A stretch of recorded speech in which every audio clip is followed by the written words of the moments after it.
দেশের রাজনীতিতে নেমে এসেছে গভীর শোকের ছায়া। মারা গেছেন বাংলাদেশের প্রথম নারী প্রধানমন্ত্রী খালেদা জিয়া। 23 নভেম্বর ফুসফুসের সংক্রমণ থেকে শ্বাসকষ্ট নিয়ে হাসপাতালে ভর্তি হয়েছিলেন খালেদা জিয়া। এরপর দেখা দেয় নিউমোনিয়া। এর সঙ্গে ছিল কিডনি, লিভার, আর্থাইটিস ও ডায়াবেটিসের পুরনো সমস্যা।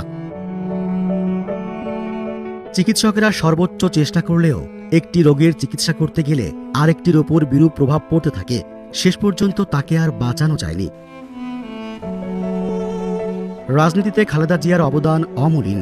সংকটে নেতৃত্ব দেয়া, দেশের অগ্রগতির জন্য অবিরাম পরিশ্রম এবং সাধারণ মানুষের প্রতি সহমর্মিতার জন্য তিনি স্মরণীয় হয়ে থাকবেন।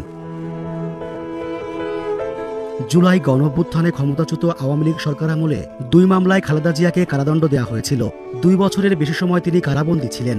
2020 সালের 25 মার্চ তৎকালীন সরকার নির্বাহী আদেশে তার সাজা স্থগিত করে শর্ত সাপেক্ষে মুক্তি দেয়। এরপর 6 মাস পরপর আবেদনের পরিপ্রেক্ষিতে তার সাজা স্থগিত করে মুক্তির মেয়াদ বাড়াচ্ছিল সরকার, যদিও চিকিৎসার জন্য তাকে বিদেশ যেতে দেয়া হয়নি।